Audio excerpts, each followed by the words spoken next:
It's me, it's the Corsa, it's the garage, the same trio as always. However, we're making steady progress. First thing, front end's on the ground. I'm still yet to take the proper measurements of the drive shafts. However, because of adjusting the shock absorber, the camber is pretty much where I want it. So, wheel does need to come off again, do need to measure the drive shaft. However, I got busy with a few other bits. So firstly, we got the throttle body adapter back from, or Ultra Precision made it. Went and picked it up, and it is a stunning bit of kit. Took them a lot longer than I think either of us anticipated, but absolutely knocked the ball out of the park. It fits perfectly.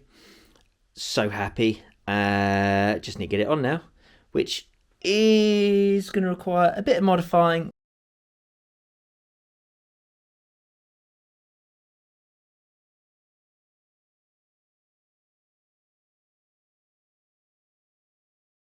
It's a fair bit of mess later, and it's cleaned up relatively nicely. Still need one more pass over that with a sanding wheel, but it's bored out. Now just to make it pretty and get that throttle back on. However, while I've been doing the throttle body, I got distracted again. So for a long time, actually about 15 years now, I've had a rear anti-roll bar for the Corsa. Didn't come with one from factory because it was a beam. The Corsas didn't need a fucking rear anti-roll bar. I bought one. I had it on the car. Absolutely loved it. I felt it made quite a difference. However, took it off during the whole build process all those years in the shipping container. That's another story. But it never made it back onto the car.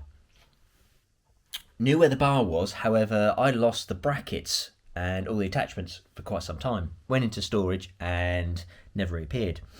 I found them. And when I did, I couldn't wait any longer. So rather than putting the front up in the air and sorting the drive shafts, which need sorting, I decided to jack the back up. Don't worry, I've saved you a lot of time and effort. I'm not going to show you the whole process of putting this on. It's not the most exciting.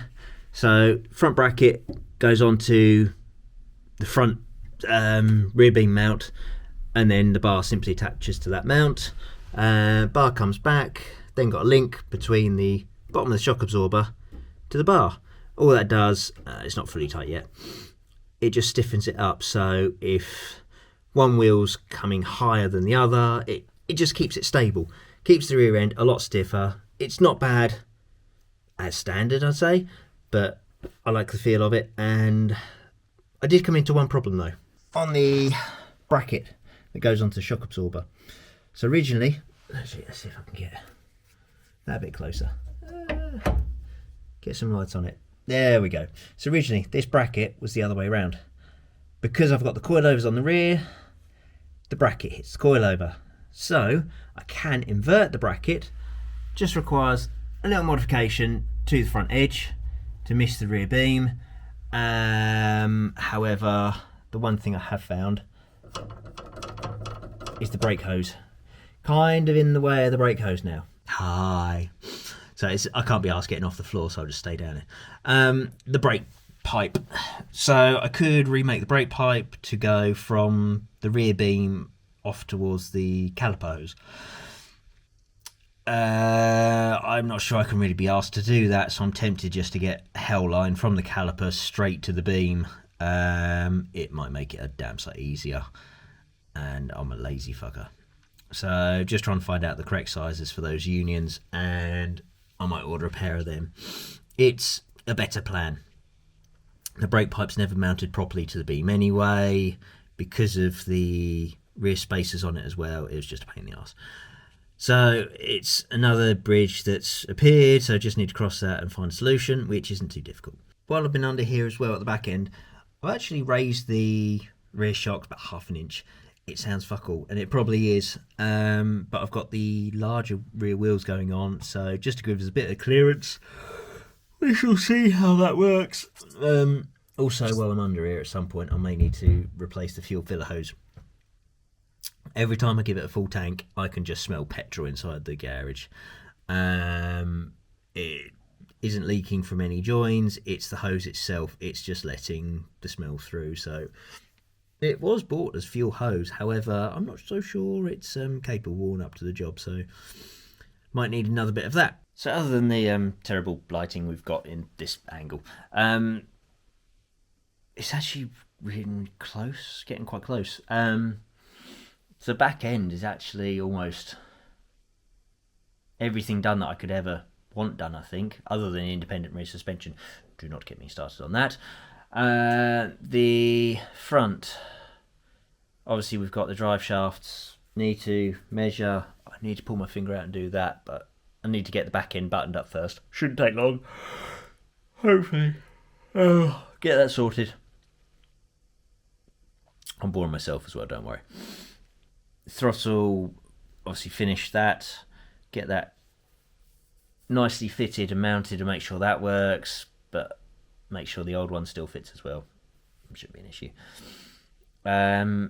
Airbox, I've got a replacement air filter on order because with the larger throttle body, I need a larger hose to go onto the airbox, which is then too big for current airbox connection. So I've had to order another filter with a bigger outlet. Friggin' £100 just for that alone. Didn't say that, but yeah, it adds up to pain in the arse, but it's going to be worth it. It's going to give power, hopefully. But yeah, we're getting extremely close to everything I have ever wanted to do to the car and probably could ever want to do to it. No, it's not getting a turbo. But yeah, anyway, thank you for watching, putting up with my rabbiting as always. Hopefully there's been actually some education on things. If you're not that interested in cars, if you are interested in cars, you probably know everything I've been saying and bored of me waffling. Anyway, either way, thank you for sticking with it. And until hopefully sooner than later, I shall see you soon. Take care.